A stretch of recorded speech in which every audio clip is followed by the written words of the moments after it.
إن أولياؤه إلا المتقون صدق اللہ العظیم۔ حاضرین محترم،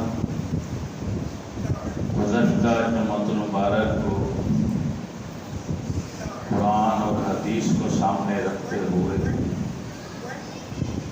ہم نے شان اولیاء کو بیان کرنے کی کوشش کی۔ آج بھی اسی سلسلہ کی کڑی ہے۔ حضرت داتا گنج بخش رحمت اللہ تعالی علیہ کا عرس مبارک شروع ہو چکا ہے۔ آج بھی عرس ہے اور آج ہی جمعہ ہے۔ اب یہی مناسبت بڑی قوی اور طاقتور ہے کہ آپ کو خراج تحسین پیش کیا جائے۔ آپ کے فضائل، آپ کی سیرت، آپ کی شان، آپ کا علمی مقام اور آپ کی کرامات کا ذکر کیا جائے۔ کنیت ابو الحسن ہے، نام علی ہے، باپ کا نام حضرت عثمان ہے۔ والد نے اپنے والد کے نام پر ان کا نام علی رکھا، یعنی علی بن عثمان بن علی۔ حجویری ہیں، نانا جان حجویر میں رہتے تھے۔ ماں کا قصبہ حجویر تھا جہاں آپ کی ولادت ہوئی۔ اسی مقام ولادت کی نسبت سے آپ حجویری مشہور ہو گئے۔ باپ کا تعلق غزنی سے تھا، اس نسبت سے آپ غزنوی مشہور ہو گئے۔ کیونکہ لاہور تشریف لائے اور قیامت تک اب لاہور ہی میں ہیں، اس لیے لاہوری بھی مشہور ہو۔ سبحان اللہ۔ والد اور والدہ دونوں ہی بزرگ، نیک سیرت، خوش اخلاق، پارسا شخصیات۔ اب کسی بھی نیک ہستی کی ہسٹری اٹھا کر دیکھ لیں تو آپ کو یہ سچ دکھائی دے گا کہ جس گود میں اس نے پرورش پائی تھی وہ گود بھی نیک تھی، اور جس کا یہ لطفہ ہے وہ بھی نیک اور اچھے انسان۔ والدین نیک اور اچھے ہوں گے تو اولاد بھی نیک اور اچھی ہوگی۔ آج ہمارے لیے سب سے بڑا مسئلہ یہی ہے کہ ہم خود اچھے نہیں ہیں اور پھر بڑے ہو کر، بزرگ ہو کر سوچتے ہیں ہماری اولاد فرما بردار کیوں نہیں، ہماری اولاد نیک کیوں نہیں۔ ہم نے ان کی تربیت بہتر انداز میں نہیں کی کیونکہ ہماری تربیت نہیں ہوئی۔ ہم نے اپنی جوانی ضائع کر دی، عالم شباب ہم نے کھیل کود، لہو و لعب میں گزار دی، جبکہ یہ عثمان کے گھر میں پیدا ہونے والا بچہ یہ غزنی میں، حجویر میں ابتدائی تعلیمات لینے کے بعد اس نے کئی ملکوں کے سفر کی۔ دینی علوم بھی حاصل کیے، حکمت کے علوم بھی حاصل کیے۔ جب قرآن و سنت کے تمام علوم میں فارغ ہو گئے، فارغ التحصیل ہو گئے، پھر آپ مرشد حق کی تلاش میں نکل پڑے۔ کیونکہ تصوف اور طریقت اور معرفت کی راہ پر چلنے سے پہلے قرآن و حدیث کا علم ضروری ہے، تاکہ یہی انسان زود تقوی اختیار کرنے کے بعد عالم با عمل بن جائے۔ سبحان اللہ۔ علم بھی اس کے پاس ہو اور تقوی، پرہیزگاری اور قرآن اور شریعت کے مطابق عمل بھی اس کے پاس ہو۔ میں پہلے کئی بار یہ بیان کر چکا ہوں جن کے پاس شریعت کا علم نہیں یا جن کے پاس صالح نیک عمل نہیں، وہ ہوا میں اڑتے بھی نظر آ جائیں تو وہ اللہ کے ولی نہیں بن سکتے۔ قرآن پاک کی جو آیت کریمہ میں نے تلاوت کیا ہے، اس میں رب نے واضح طور پر فرمایا کہ اس کے اولیاء وہ ہیں جو متقی پرہیزگار ہیں۔ سبحان اللہ۔ ان اولیاءہ الا المتقون، اس کے دوست، اس کے اولیاء، اس کے مقرب وہی ہیں جو متقی پرہیزگار ہیں۔ متقی اس کو کہا جاتا ہے جو صاحب ایمان ہونے کے ساتھ ساتھ گناہوں سے بچتا ہو اور نیکی کے ہر کام کو اختیار کرتا ہو۔ صاحب تقوی اسی شخص کو کہا جاتا ہے۔ حضرت علی بن عثمان کی والدہ بھی صاحب تقوی اور آپ کے والد بھی صاحب تقوی۔ مرشد حق کی تلاش میں جب نکلے تو شیخ ابو الفضل حتلی حسن بن حسن حتلی رحمت اللہ تعالی علیہ کے ہاتھوں میں جا کر اپنا ہاتھ دے دیے۔ سبحان اللہ۔ آپ کشف المحجوب میں لکھتے ہیں اپنے مرشد کامل کے بارے میں کہ میرے مرشد طریقت میں جن کے ہاتھوں پر میں نے بیعت کی ہے وہ اوتاد کی زینت۔ سبحان اللہ۔ وہ صرف ولی کامل نہیں ہے، اولیاء کی اقسام میں ایک قسم ہے اوتاد کی۔ فرماتے تھے اوتاد کو بھی جن پر فخر ہے وہ ہیں میرے پیر و مرشد۔ سبحان اللہ۔ اور بڑا طویل عرصہ آپ نے اپنے مرشد پاک کی صحبت میں گزارا، یہاں تک کہ مرشد پاک کا جب وصال ہوا تو اس وقت بھی مرشد پاک کا سر مبارک آپ کی گود میں رکھا ہوا تھا۔ اس سے پتہ چلتا ہے کہ مرشد کامل کی صحبت کتنی ضروری ہے، اور حضرت داتا گنج بخش علی حجویری رحمت اللہ تعالی علیہ کو اپنے پیر کامل سے کس قدر انس تھا، کس قدر پیار تھا۔ ہمارے پاس شارٹ کٹ راستہ یہی ہے، اور کوئی ایسا راستہ نہیں جو مختصر ترین ہو جو ہمیں منزل مقصود پر پہنچا۔ ایک ہی راستہ ہے شارٹ کٹ کہ کوئی کامل درویش اللہ والا نصیب ہو جائے، اس کا پلہ پکڑ لے، اس کے ہاتھوں میں ہاتھ دے، جہاں وہ پہنچے گا تمہیں بھی پہنچا دے۔ پیر و مرشد نے حکم دیا، اے علی لاہور چلے جاؤ۔ آپ مسکرا کے عرض کرتے ہیں وہاں تو میرا پیر بھائی آپ کا مرید کامل وقت کا قطب میرا حسین تنجانی موجود ہے، اور سنا ہے جہاں ایک قطب موجود ہو دوسرا قطب نہیں جاتا۔ فرمایا وجہ معلوم نہیں کرتی، یہ ضروری نہیں ہوتا کہ حکمت پوچھی جائے، وجہ پوچھی جائے، حکم پہ عمل کیا جاتا۔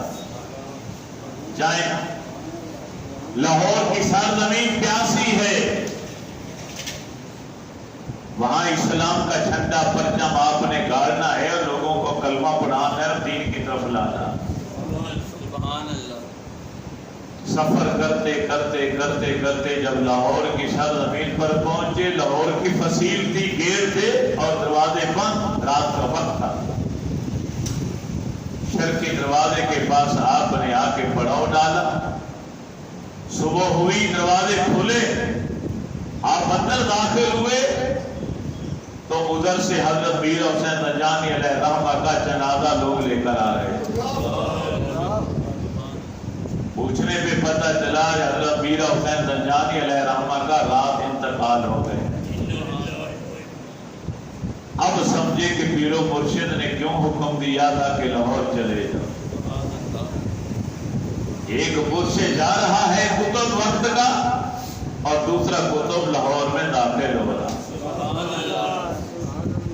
آپ نماز جنازہ میں شرکت، جہاں میرا لاہور کے مشرق کی جانب انہیں دفنایا گیا، لیکن آپ نے اپنا ڈیرا، اپنا مسکن مغربی کنارے پہ بنایا، جہاں آج بھی تشریف فرما ہے۔ میرے راوی تو لاہور کے شاہی قلعے باشی مسجد کے قریب سے چلتا تھا کسی دور، یا اونچا ٹیلا تھا، یہاں پر آپ نے اپنا مسکن بنایا۔ یا جنگل ہی جنگل، یا دریا ہے یا جنگل۔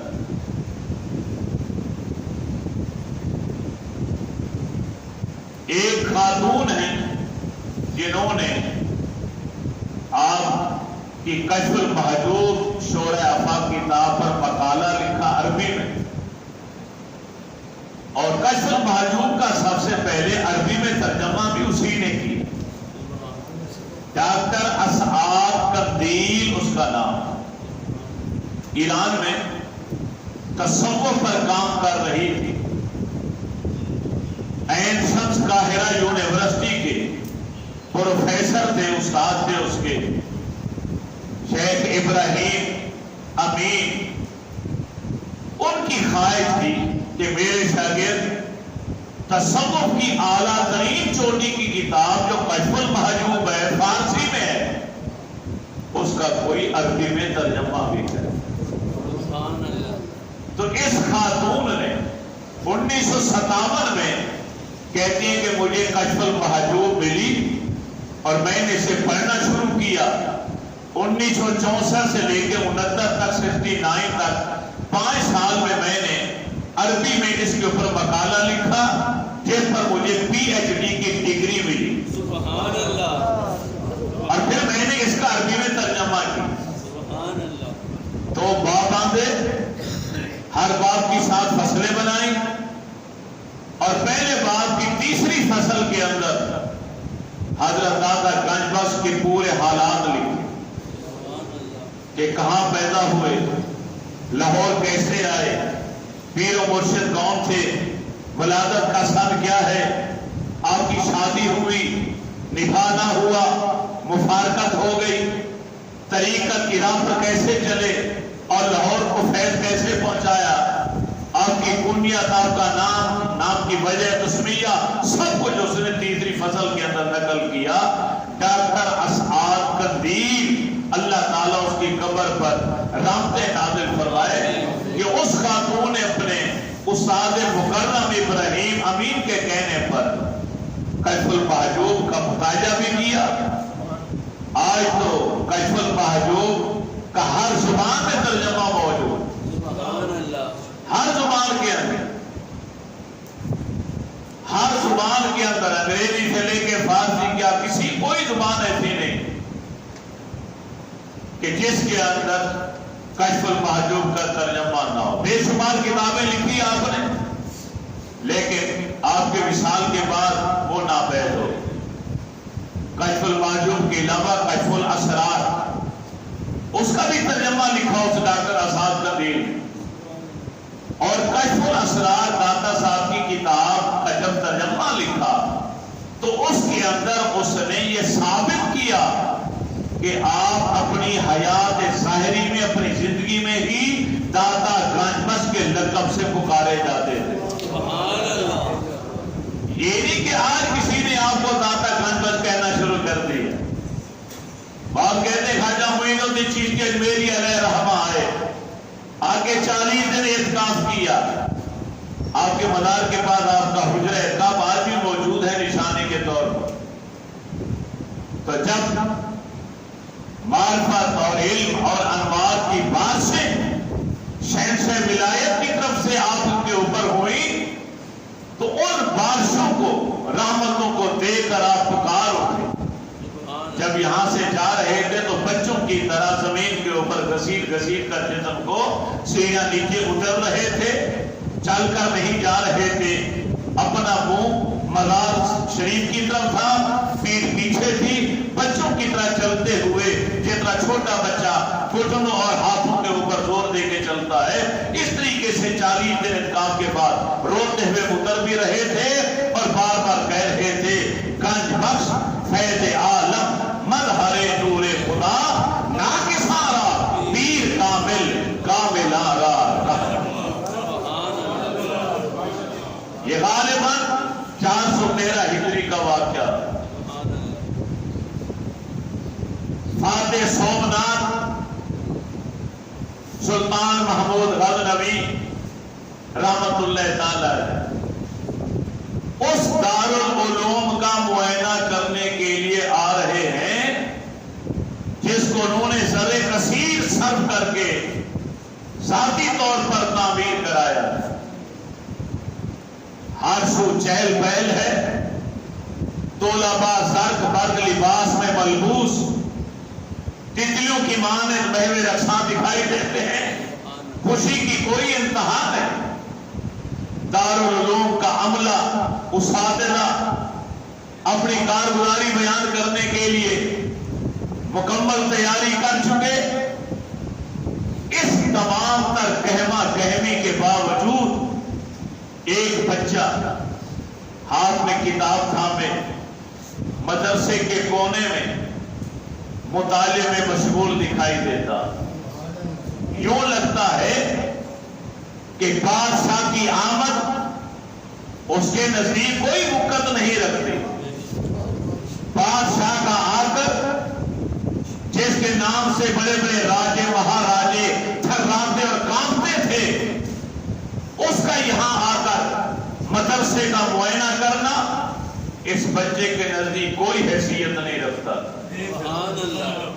اس کے استاد محترم شیخ محمد رضوان کام کاج کرتے ہوئے اچانک نگاہ اٹھائی، اس بچے کو دیکھا، پیار بھری نظروں سے دیکھا، پھر مسکرائے اور اسے کچھ نہ کہا، اسے مطالعہ کرنے دیا اور پھر کام کاج میں مصروف ہو گئے. آخر کار اعلان ہوا بادشاہ کی آمد کا، شور مچ گئے. بے شمار قدم استقبال کے لیے لپکے، انگنت گردنیں تعظیم کے لیے خم ہو گئی. بادشاہ معائنہ کرنے کے لیے چلا، چند قدم چلا، پھر اس کے قدم لپکے، پھر اس کا جسم کانپ اٹھا، پھر اس کے قدم ڈول گئے، رک گئے. حاضرین اور خدام حیران و پریشان، یا اللہ اب کیا بنے گا؟ جس کے نام سے پورا ہندوستان کانپتا ہے، سومناتھ کا فاتح وہ آیا ہے یہاں، اب کیا ہوگا؟ کیونکہ بادشاہ کے قدم رکے اور بادشاہ کی نگاہیں اس طالب علم بچے کا طواف کر رہی تھی. سبحان اللہ. بادشاہ رک گیا، سارے پیچھے رک گئے. بادشاہ اس کو دیکھ رہا ہے کہ یہ بچہ دنیا سے بے نیاز ہو کر، بادشاہ کی بھی اس کو پرواہ نہیں، بادشاہ کی آمد بھی اس کے سامنے کوئی حیثیت اور کوئی وقت نہیں رہی. اچانک جب ہر طرف خاموشی تھی، اس طالب علم نے کتاب پڑھتے پڑھتے اپنی پر ہیبت و پر جلال معصوم نگاہ اٹھائی، بادشاہ کے اوپر ڈالی.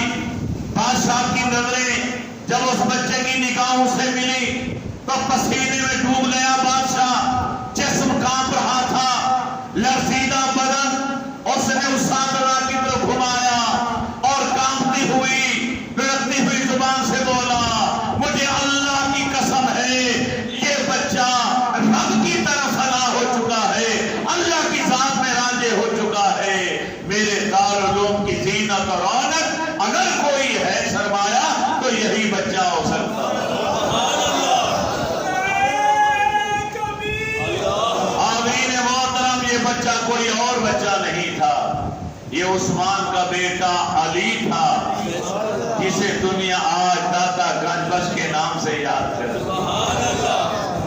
دارالخلافہ غزنی میں اس وقت تہلکہ مچ گیا جب ایک ہندو فلاسفر رام نارائن آیا، بادشاہ کے تخت کے سامنے آ کے کھڑا ہو گیا اور اس نے آ کے چیلنج کیا، کوئی مسلمان عالم مبلغ لایا جائے جو مجھ سے مناظرہ کرے اور مجھے شکست دے.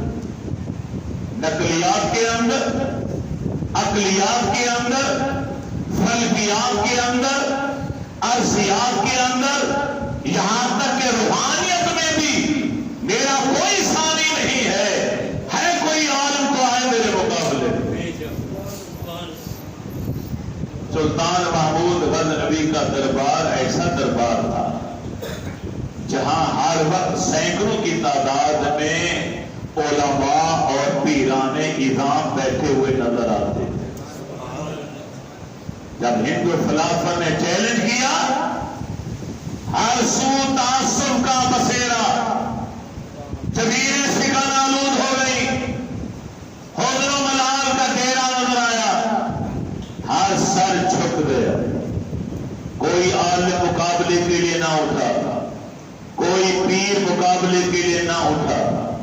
ہندو فلاسفہ ٹائم دے کے چلا گیا کہ اتنے دنوں کا ٹائم ہے آپ کے پاس، اب کسی عالم کو بلا لیں، پورا ملک آپ کی مٹھی میں ہے، پورے ملک کے علماء، مشائخ اعظام آپ کی انگشتری کے نمونے ہیں، تمام جواہر، چن لیں کہیں اسی کونے سے کوئی لے آئے، یہ کہہ کر چلا گیا۔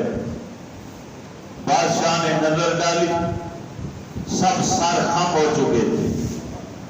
اس وقت کی اسلامی یونیورسٹی کے سربراہ کے نام سلطان محمود غزنوی نے ایک خط لکھا کہ ہندو فلاسفر نے آ کے یہاں چیلنج کر دیا ہے، میرے دربار میں جتنے علماء اور مشائخ ہیں کوئی بھی اسے شکست دینے کے لیے آمادہ نہیں۔ تمہاری یونیورسٹی سب سے بڑی یونیورسٹی ہے میرے ملک کے اندر، میں تمہیں اطلاع دے رہا ہوں، اتنے دن ہے میرے پاس، فوری طور پر کوئی ماہر عالم بھیجا جائے اس ہندو فلاسفر کو شکست دینے کے لیے جو شیخ الکل فی الکل، علوم قصبیہ میں بھی ماہر ہو، علوم وہابیہ میں بھی ماہر ہو۔ اسلامی یونیورسٹی کے سربراہ کے پاس بادشاہ جلالت الملک کا یہ خط ان کا پہنچا، اس نے ایک نوجوان لڑکا بھیجا، سبحان اللہ، طالب علم، داڑھی کا نام و نشان نہیں، مونچھیں مسے بھی نہیں بھیگی، مونچھ بھی ابھی ظاہر نہیں ہوئی، اس طالب علم کو روانہ کیا، جاؤ جا کے بادشاہ کے سامنے ہندو فلاسفر کو شکست دیتا رہو۔ جب وہ نوجوان طالب علم لڑکا دربار میں پہنچا تو بڑے بڑے علماء اور مشائخ کی زبان پر موضوع سخن وہی نوجوان لڑکا تھا، زمینیں شکن آلود ہو گئی، دل کی دھڑکنیں تیز ہو گئی، یا اللہ کیا بنے گا؟ وہ ہندو فلاسفر جس کو جو ماہر ہے عقلیات میں بھی، نقلیات میں بھی، فلکیات کے اندر بھی، ارضیات کے اندر بھی، روحانیت میں بھی ماہر ہے، اسے شکست دینے کے لیے کوئی عالم، کوئی پیر کھڑا نہیں ہوا، یہ بچہ کیا مقابلہ کرے گا؟ اس کی ناتجربہ کاری، اس کی کم عمری موضوع سخن بن گئے۔ لیکن بادشاہ نے حاضرین کو ڈانٹ کے کہا خاموش ہو جاؤ، میں نے بڑی تفصیل کے ساتھ خط لکھا تھا سربراہ یونیورسٹی کے نام، اس نے میرا خط توجہ سے پڑھ کر جس کو بھی بھیجا ہے سوچ سمجھ کے بھیجا، میں اس نوجوان کو قبول کرتا ہوں، اجازت دے دو مناظرہ کرنے کی۔ المختصر وہ دن آیا، سینکڑوں علماء اور پیران اعظام بیٹھے ہیں، سلطان محمود غزنوی تخت پر بیٹھا ہے، وزیر مشیر بیٹھے ہیں، ہزاروں کی تعداد میں عوام و ناس کا مجمع ہے، سامنے میدان کے اندر ایک طرف ہندو فلاسفہ کھڑا ہے اور ایک طرف یہ نوجوان طالب علم قرآن و سنت کا علم حاصل کرنے والا یہ طالب علم کھڑا ہے۔ ہندو فلاسفہ نہ جانے پینترے بدل بدل کر سوال و جواب کرتا رہا، بحث کرتا رہا، لیکن اللہ جانے کہ رب نے اس بچے کو اتنا دماغ کہاں سے عطا کیا تھا کہ جہاں جہاں سے وہ سوال کرتا وہاں سے یہ نوجوان بچہ اسے جواب دیتا چلا گیا، وقت گزرتا چلا گیا، وہ زمینیں جو شکن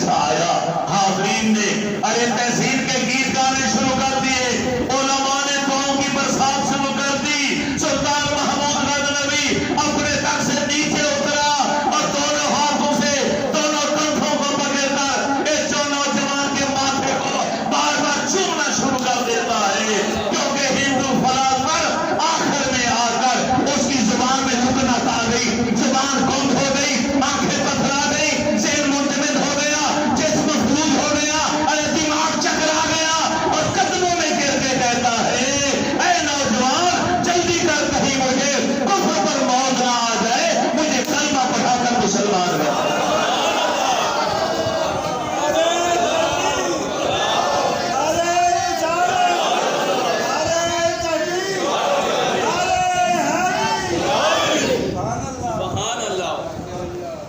کفر کے میدان میں اسلام کا جھنڈا لہرانے والا نوجوان کوئی اور نہیں تھا، یہ عثمان کا بیٹا علی تھا، جسے دنیا آج داتا گنج بخش الحجویری کے نام سے یاد کرتی ہے۔ وہ کعبوں کے نشیمن، شاہینوں کے مسکن، ہند کی روح، پنجاب کے دل، لاہور کے نواحی، جنگل کی بات ہے، یہ ہر شخص جانتا ہے کہ راوی کے کنارے ایک عورت متفکر چہرہ لیے ہوئے، پریشانی اس کے چہرے سے ظاہر ہے، سر کے اوپر دودھ کی گادر کھڑے، جنگل کے پار جانے کے لیے جنگل کے درمیان سے گزر رہی ہے۔ اس راہ راہ میں تین درویش اللہ والے کمبل پوش بیٹھے ہوئے ملے، جو تحتے انگاروں کے ارد گرد گڈلی مارے بیٹھے ہیں۔ اس عورت کو دودھ کی گادر سر پر لے جاتے ہوئے دیکھا تو ایک درویش بول پڑا، مائی آج یہ دودھ ہمیں دے دو اور منہ مانگی قیمت لے لو۔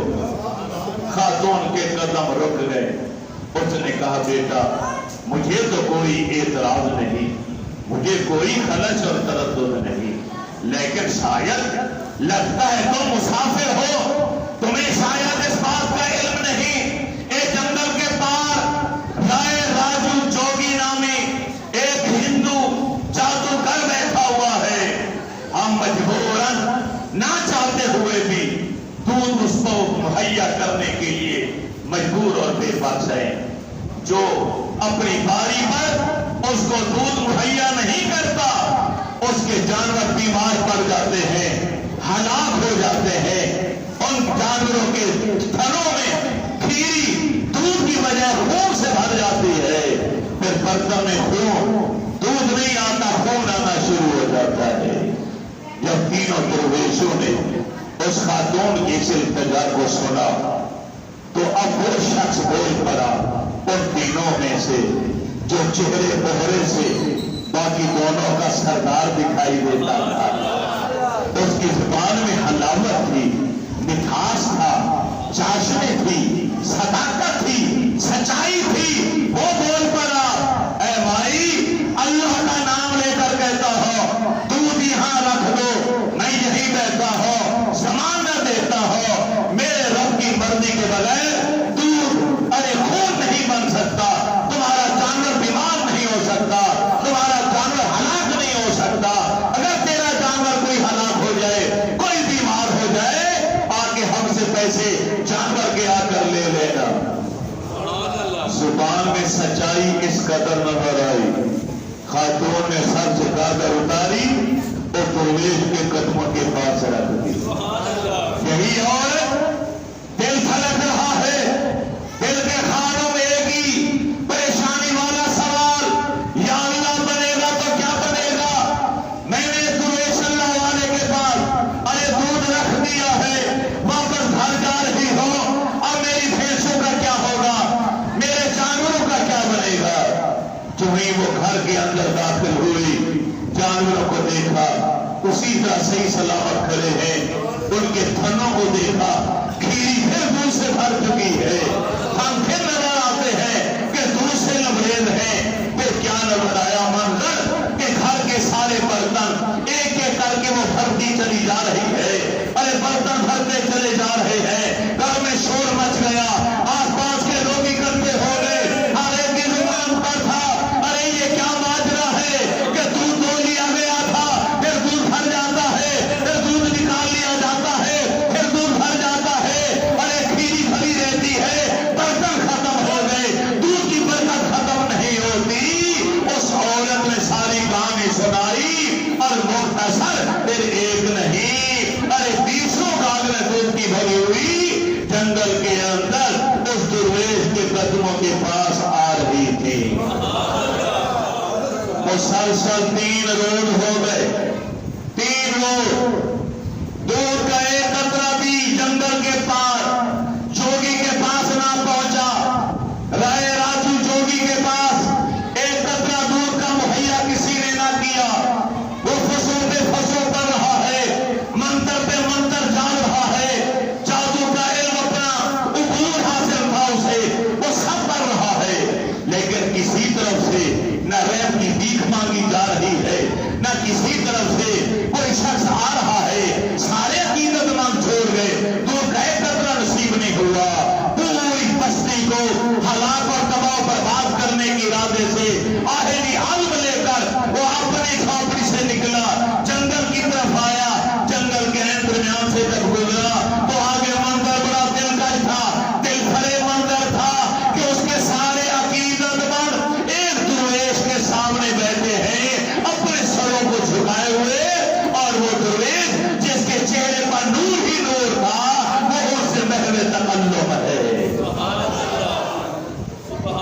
جوگی نے آ کر فوراً اپنے جادوئی کرتب دکھانے شروع کر دیے، لیکن وہ اللہ والا متاثر نہ ہوا۔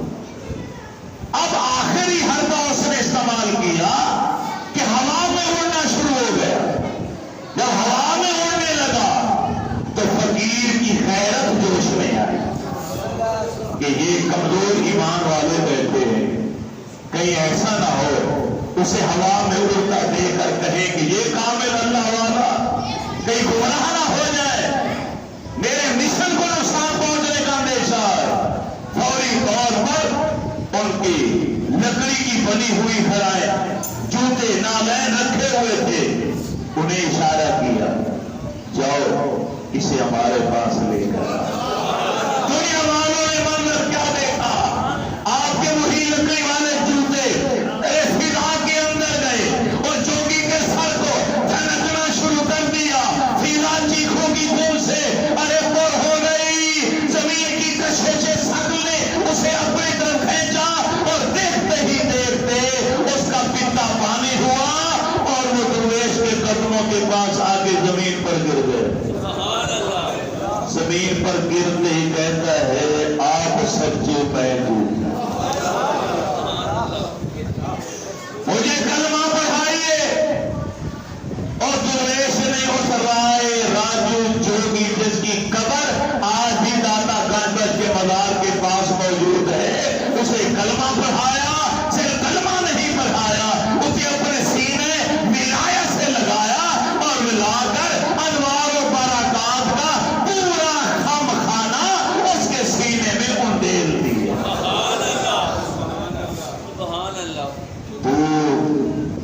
کے برتن بھرنے والا اور سینہ کفر میں اسلام کی شمع جلانے والا یہ بھی کوئی اور نہیں تھا، عثمان کا بیٹا علی تھا، جسے دنیا آج داتا گنج بخش کے نام سے یاد کرتی ہے۔ اسی جگہ ہو سکتا ہے بڑے صغیر پاک و ہند میں، میں انکار نہیں کرتا، مساجد ہوگی، لیکن لاہور میں یہ پہلی اس نقطۂ نظر کی پہلی مسجد تھی جسے ایک ولی کامل نے اپنے کامل درویشوں کو ساتھ لے کر اپنے خرچے پر اپنے ہاتھوں سے تعمیر کرایا۔ اور مساجد ہوں، کوئی مسجد کسی بادشاہ نے بنائی ہو، کسی ساری سرکاری خرچ پر بنائی گئی ہو، کسی ولی مشیر نے بنائی، کسی چودھری سرمایہ دار نے بنائی ہو، لیکن کسی اللہ کے نیک ولی کامل نے، درویش نے اپنے رزق حلال سے، اپنے ہاتھوں سے، مزدور بھی درویش، مستری بھی درویش، اور یہاں اللہ کا گھر بنایا۔ مفسدین تو ہر جگہ ہوتے، فاسدین نے خبر مشہور کر دی۔ اس مسجد کے اندر لاہور کا کوئی باسی نماز نہ پڑھے، کیونکہ اس کی سمت قبلہ درست نہیں، اس کا رخ صحیح نہیں، کعبے کی طرف اس کا رخ نہیں۔ مسجد کے پانی نے بتیرا سمجھایا کہ جس مسجد کا رخ میری مسجد کے مطابق نہیں، وہ اپنی مسجد کی سمت درست کر لے، میری مسجد پر احترام نہ کرے، کیونکہ میرا قبلہ ٹھیک ہے۔ لیکن جب یہ افواہ زیادہ پھیل گئی، اب پھر خطرہ لاحق ہوا کہ جب لوگ آئیں گے نہیں یا نماز پڑھیں گے نہیں، میری تقریر اور میرا وعظ سنیں گے نہیں، تو قرآن اور سنت کی تبلیغ کیسے ہوگی؟ دین اسلام کی نشو و اشاعت کیسے ہوگی؟ اسلام کا پرچم کیسے بلند ہوگا؟ میں نے تو اس نیت سے پرچم بنائی تھی کہ یہاں سے اللہ کی حمد و ثنا کے گیت سنائے جائیں گے، مقام مصطفیٰ بتایا جائے گا، نظام مصطفیٰ کے ترانے گائے جائیں گے یہاں سے۔ اب مشن کو خطرہ ہوا تو مسجد کے بانی نے، درویش کامل نے منادی کرنے والے کو بلوایا، پھر میں پورے شہر لاہور میں منادی کر دو، آج نماز عصر میں خود امامت کراؤں گا، مصلی پر کھڑے ہو کر آج نماز میں پڑھاؤں گا، جس کو میری مسجد کے قبلے میں شک ہو وہ ایک نماز میرے کہنے پر میرے پیچھے پڑھ لے۔ سینکڑوں لوگ آئے، پورا میدان گراؤنڈ بھر گیا، مسجد تو چھوٹی سی تھی، پورا گراؤنڈ بھر گیا لوگوں سے۔ کوئی اپنی عقیدت اور محبت کی نیت سے آیا، کوئی اپنے شک کو دور کرنے کے لیے آیا، کوئی تانا زنی کے خیال اور تصور کو لے کر آیا کہ موقع ملے گا نماز پڑھنے کے بعد ہم کہیں گے کہ اس مسجد کا قبلہ درست نہیں ہے۔ صفیں بنا دی گئی، لینے سیدھی ہو گئی۔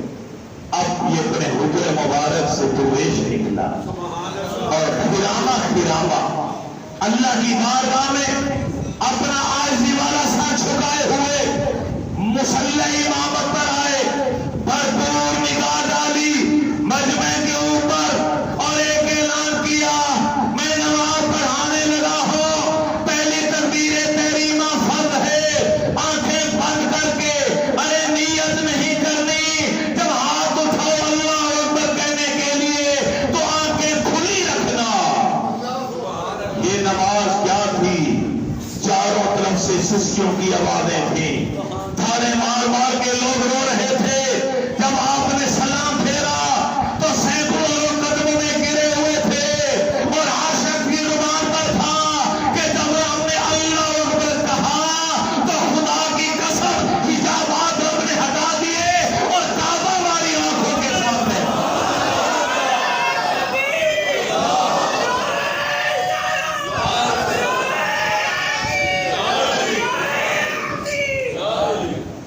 لگتا ہے میری گفتگو سے اس اللہ والے کو اچھی لگتی ہے، پسند آتی، اور کوئی نعرہ نہیں لگاتا، اللہ کا نام بلند نہیں کرتا، جب بھی کرتا یہی درویش مزدور بھی کرتا، لیکن میں حسن ظن سے کام لیتا کہ یہ جذباتی ہو جاتا ہے، باقی بڑے اطمینان سے میری باتیں توجہ سے سماعت فرماتے ہیں۔ اچھا کمان رکھنا چاہیے۔ علی بخش یہ آپ کا ملازم ہے، ذاتی ملازم ہے، علامہ اقبال، ڈاکٹر علامہ محمد اقبال علیہ رحمت۔ میکلور روڈ والی کوٹھی یا مکان رہائش تھی علامہ اقبال کی، کلندر لاہوری۔ زندگی بسر ہوتی رہی، ایک رات ایسی بھی آئی کہ جس رات نماز عشاء کے بعد دروازے بند ہو گئے، آپ نے علی بخش سے کہا علی بخش جاؤ جا کے آرام کرو۔ علی بس کہتا ہے کہ مجھے نیند نہیں آ رہی تھی، اچانک میرے کانوں میں آواز آئی جیسے گھر کے اندر کوئی جھاڑو پھیر رہا۔ رات کے وقت کبھی جھاڑو نہیں دیا گیا۔ فرماتے میں نے دروازہ کھولا دیکھا تو علامہ محمد اقبال اپنے ہاتھوں سے جھاڑو دے رہے۔ میں دوڑ کر آیا، آپ کے ہاتھوں سے جھاڑو کو پکڑنے لگا، مجھے ڈانٹ دی، نہیں تو نے ہماری بہت خدمت کی، لیکن آج ہمارے خاص مہمان آ رہے ہیں۔ پہلے سے جانتا اقبال، دنیا والے کیا جانے اقبال کا مقام کیا تھا، کیا مقام تھا اقبال کا۔ حضرت شیخ علیہ الرحمہ کسی بغیر داڑھی والے کو اندر ملنے کے لیے اجازت نہیں تھی آنے کی۔ اقبال ملنے کے لیے گیا تو خادم نے واپس لوٹا دیا۔ کسی نے اندر اطلاع کر دی اقبال آئے تھے اور خادم نے باہر سے بھیج دیا کہ تیری داڑھی نہیں، اندر نہیں آ سکتا۔ تو شیخ شریف والے بغیر جوتا پہنے توڑ کر باہر آئے اور ڈال کر کہا ارے جلدی لاؤ اقبال کو، تم نہیں جانتے میں جانتا ہوں، تمہاری داڑھی سے بھی بڑی داڑھی اس کے سینے میں موجود ہے۔ درویش جانتے تھے کہ اقبال کا مقام کیا ہے۔ اقبال کو ایران والے پڑھ رہے ہیں، پاکستان والوں نے اتنا نہیں پڑھا۔ ایران چلے جائیں، کوئی کالج، کوئی سکول، کوئی یونیورسٹی آپ کو ایسی دکھائی نہیں دے گی جہاں اقبال کی کتابیں پڑھائی نہ جا رہے ہیں۔ علی پر جاؤ جا کے آرام کر، جھاڑو کی، پانی کا چھڑکاؤ کیا تاکہ کوئی آئے قدم لگے تو مٹی نہ اڑے، بستر کی چادریں تبدیل کی، تکے کا غلاف تبدیل کیا، عزت کی شیشی لی، خود غسل کیا، صاف ستھرے کپڑے پہنے، باوضو ہو گئے، خوشبو لگائی، بستر کے اوپر چھڑکی، کمرے کے اندر چھڑکی اور ٹہل رہے ہیں۔ لگتا ہے کوئی خاص مہمان آنے والا ہے اور اقبال اس کے منتظر ہے۔ آدھی رات گزر گئی۔ آدھی رات کے بعد دروازے پر دستک ہوئی۔ جب دروازے پر دستک ہوئی آدھی رات کے بعد تو علی بس کہتا ہے کہ میں توڑا دروازہ کھولنے کے لیے، اقبال نے اشاروں سے مجھے روک دی۔ آج دروازہ ہم خود کھولے، جا کے میں دروازہ کھولا تو ایک سفید ریش بزرگ کھڑے تھے دروازے کے پاس، سفید لباس، سفید دستار پگڑی، چہرے پر نور اتنا ہے کہ آنکھیں خیرہ ہوئی جاتی ہیں، ٹکٹکی باندھ کر کوئی دیکھ نہیں سکتا۔ اقبال نے ان کا ہاتھ اپنے ہاتھوں میں لیا، چوم کے آنکھوں پہ لگایا اور ہاتھ پکڑے ہوئے بستر کے قریب آئے، انہیں بستر کے اوپر بٹھایا، خود ان کے پیروں میں جوتوں کے بعد اقبال نیچے بیٹھ گئے۔ علی بخش کہتا ہے میرے دل میں تجسس تھا اور انقلاب برپا تھا کہ لوگ آتے ملنے کے لیے اقبال سے، اقبال بستر کے اوپر ہوتا ہے، ارے لوگ فرش زمین پر ہوتے ہیں، ارے یہ کون آیا ہے جس کو پہلے کبھی نہیں دیکھا، یہ بزرگ کون ہے جن کے چہرے پر نور اتنا ہے کہ آنکھیں چبیا جاتی ہیں۔ اقبال قدموں میں نیچے بیٹھا ہے اور یہ اللہ والا ارے بستر کے اوپر بیٹھا ہے۔ پیار و محبت کی باتیں کچھ دیر ہوئی اور کچھ دیر باتیں ہونے کے بعد اب جب بات کھلی تو اقبال نے مجھے آواز دی، جگہ دو۔ اقبال نے آواز دی ارے علی بخش جلدی پردے اٹھاؤ، اور ہمارے مہمان لسی پینا چاہتے ہیں، جاؤ باہر سے لسی لے کر۔ آدھی رات گزر چکی، کون سی دکان کھلی ہوگی، کون سی لسی ہوگی، کون لسی دے گا، کہاں سے لاؤ گا؟ مگر علی بھائی کہتا حکم تھا، میں نے جلدی جلدی پردہ اٹھایا اور بھاگا گھر سے باہر نکلا، اور جو ہی گھر سے باہر نکل میں نے ادھر روک کیا تو چوک میں ایک بزرگ کھڑے تھے، ریڑھی لگا کر، بڑی رنگیلی ریڑھی تھی، خوبصورت ریڑھی تھی، خوبصورت چادر پڑی ہوئی، خوبصورت مٹکے رکھے ہوئے، اس کے چہرے پر نور، اس